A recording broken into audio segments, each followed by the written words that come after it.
Yokai farming sim Tales of Seikyu is launching into early access, and if you're going to be playing, then let me share with you some tips and tricks to help you get started. But first, if you're new here, hi, I'm Ellie, and this is the Cozy Gaming Club where we love to talk about all the latest and greatest cozy games. I'm also playing Tales of Seikyu on stream, so if you want to see what the gameplay is like, you can check that out here. The first tip I want to talk about is something that took me so long to realize. Unlike most farming games, this game doesn't have tools. Well, it has some tools like your sword and other weapons and a watering can, but as far as I could tell, there's no axe or pickaxe or hoe to contend with. Instead, that all comes from your yokai. Very slight obvious spoilers for the game, but you can transform into yokai, each of which have different traits and talents that can be used to improve the gameplay. For example, the first form that you'll unlock, during the tutorial actually, is the boar.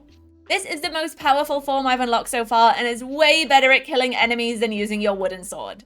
It also has a dash ability as well as a ground slam. The ground slam is the one I want to talk about here. Early on in the game, you're told to use the ground slam ability to till the ground for planting your seeds on your farm. But you can also use it for mining rocks or chopping down trees, which the game just doesn't tell you at all. Or at least not that I saw. It took me a few days of wondering when I'd get my axe or pickaxe before I realised this, and honestly, I quite like it because it doesn't take up any inventory space, and it also adds a bit more use for your yokai form. I want to note that you can also use your dash ability for chopping down trees and things, but it's a lot less effective. Besides the boar form, which I prefer to use, you can also use your weapons to mine resources. This one was a huge surprise to me, and I honestly didn't figure it out until probably over 5 hours into the game, as I was exclusively using my boar form. Personally, I still prefer the boar form over my weapons, but that's another option for mining resources if you need it. The second yokai you'll unlock after exploring the fox ruins is the slime. Just like the boar, this yokai has a use on the farm, letting you abandon your watering can in favour of the slime's magical abilities. It can be a bit difficult to use at first, but your slime can easily water all of the plants on your farm. Simply jump into the river as a mini slime and you'll absorb all the water and triple in size. Then you can head to your farm beds and water them. But it also has other abilities, the biggest of which is the ability to swim underwater. Simply equip your slime and take the plunge into any pond, lake, or river on the map. I'd particularly recommend checking out the area called Pearl Lake, as it's full of pearls, surprise surprise, that you can collect for seducing your loved ones. Just watch out for all the slimes. When it comes to combat, your slime has a ranged attack, so if getting up close and personal isn't for you, then this attack may be your preference. But you do need water to power it, so don't try to take on some foes in the ruins like I did. Keep an eye on this little circle to know when you're running low. As the game progresses, your yokai may start to feel a little weak, but you can unlock new abilities or level up existing abilities using this in-game menu.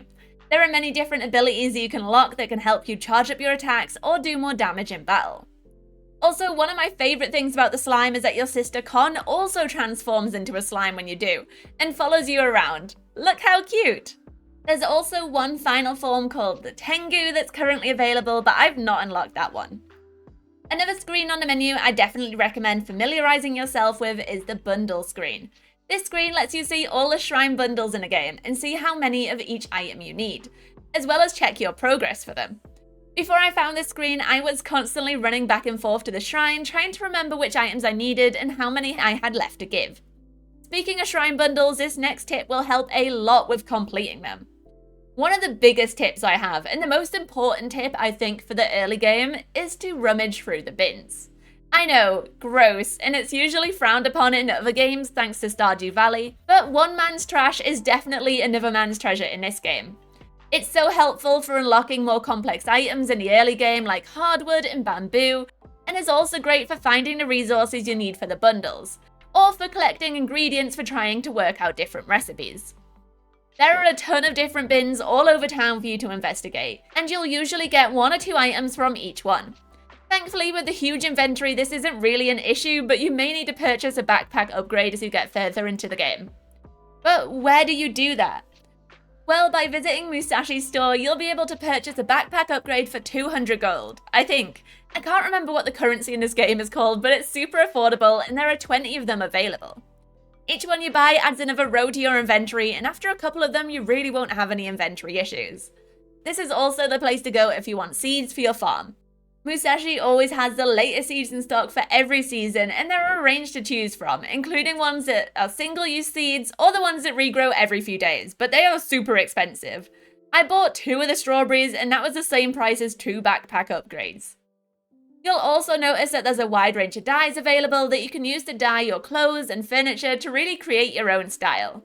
You can also craft these yourselves if you have some of the white crystals. At the start of the game, as with most farming games, your farmland will be a mess. There'll be trees and rocks and thatch everywhere for you to clear up, and you can easily make quick work of them using your boarthorn. I definitely recommend using up all of your stamina every day by clearing your farm. That's because the early game is very resource hungry and you'll need all the wood, sap and rocks you can get. And while sap is sometimes useless, in this game it is super useful for making fertilizer. You can craft this from wherever you want directly from your inventory, you don't need a crafting table, and using it on your plants significantly speeds up the growth time. Plus, after you've cleared up each area, you can actually expand your farmland. This costs 2,000 gold each and can be purchased from Sasaki's shop in town. He'll show up the next morning to construct a new area, which will let you plant more crops to sell for more money, and to give as gifts to your townsfolk. The trees and stones on these sort of tiered areas where the farmland will eventually go don't regrow, but all the trees and stones in the wider area of your farm do, so you never have to worry. While this isn't a huge tip, I wanted to add it as admittedly it took me a while to realize where you needed to go to access the bamboo forest. After getting the quest to go there, I spent ages trying to access it via this river that goes along your farmland, looking for ways across and paths through the cliff face. But it turns out that getting there is super simple. Behind your house is a footpath that you can follow to easily reach the bamboo forest with no parkour, dangerous river jumping, or hours wasted, running up and down a riverside. You're welcome. This game has one of the most useful maps, and honestly I wish that other games would take notes, but seriously, game changing, especially with a map as big as Seikyu's. For starters, every NPC is listed on the map, even if you haven't met them yet. In that case, they'll just be listed as strangers until you find the time to introduce yourself. So you'll easily be able to find your favourite villagers, whether that's to give them a daily gift or to complete a quest. But the map also lists every single building and what it is, whether that's someone's home, a shop, or another area of interest like a temple. Plus, if it's a shop, it also lists their opening hours, so you know if it'll be open instead of wasting time running all the way over there to find it shut. The real cherry on the cake for me though is that they've also added teleport points as well. In this game there are fox shrines, the first of which you'll unlock very early on. Every fox shrine you interact with generates a new teleport point that you can fast travel to, and this works on every layer of the map. If you're in the fox ruins and want to travel back to your farm, just change the map level and hit teleport. And this works vice versa as well, helping you quickly jump back to where you were in the mines instead of needing to travel all the way there and use a lift. This also works from inside buildings like your home to outdoor destinations. When exploring the world of Seikyu, there is a lot to discover, and it's also so beautiful and resource abundant. But be careful you don't get too greedy, as one day I stumbled across this beautiful shiny gem and almost got deleted from the game by this gigantic golem that arose when I tried to break it. Not everything in this game is nice and friendly, so just be aware of that so you don't have the same issue I did. This is especially true when you are wandering around at night. This terrifying creature attacked me one evening and boy is it fast. It's got a dash attack and does a decent amount of damage with each hit, so be careful if you're trying to collect some last minute resources. Speaking of adventuring at night, when is bedtime? The age-old question, and undoubtedly one of the most important questions when it comes to farming games.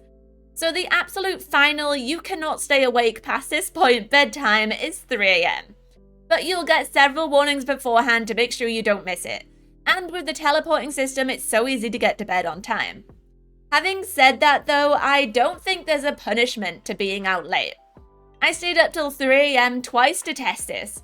Once in my farm and once while I was out adventuring, and both times I respawned with full health and full stamina. At the time of early access launch, there are only 6 romanceable characters, and please don't hate me for the pronunciation of these, but they are Nyotengu, Hephaestus, Musashi, Liliana, Yogi, and Anna, which I'm gutted about because I really wanted to marry Yui. But they each have heart events for you to discover up to relationship level 4, and as the game develops during early access, they are planning to add more romanceable characters and more heart events. It's not a huge tip, but I wanted to share this with you now so you don't get super excited about romancing someone who's currently unromanceable like me and my poor broken heart and all the wasted strawberry shortcakes and pearls. Pretty early on in the game, you'll be able to craft a storage chest, and this is super easy to do, especially if you've been clearing the farm every night like I recommend. Once you've created the crafting table, you'll need to cut 10 pieces of wood into 5 planks, and then you can combine them together to create a storage chest. There's quite a lot of room in them, but if you're a hoarder like me, you will definitely be filling them up quickly. There are also different furniture items that you can unlock and collect that let you store resources inside too, like this storage cabinet thing. Or there's even this strange storage yokai that I saw on the dev's Twitter page. I've not unlocked this yet in the game, but it looks super cute. Anyway, inventory and storage really isn't an issue in this game, so don't worry about it. My final tip is about the quest board. Obviously, most farming games have these, but I would definitely say not to overlook it. The quests always reward you with a ton of money, which can be super helpful in the early game. And some of the quests you pick up here are story related, or rather tutorial related, to help you learn more about the game and unlock new items like your fishing rod. Hopefully these tips and tricks help you to get started in Tales of Seikyu. It's only early access, but I think it has a lot of potential and I can't wait to see where it goes in the future. And if you have any tips or tricks of your own, then make sure to drop them down below to help everybody out. Thank you so much for watching this video, and I hope to see you next time. Bye!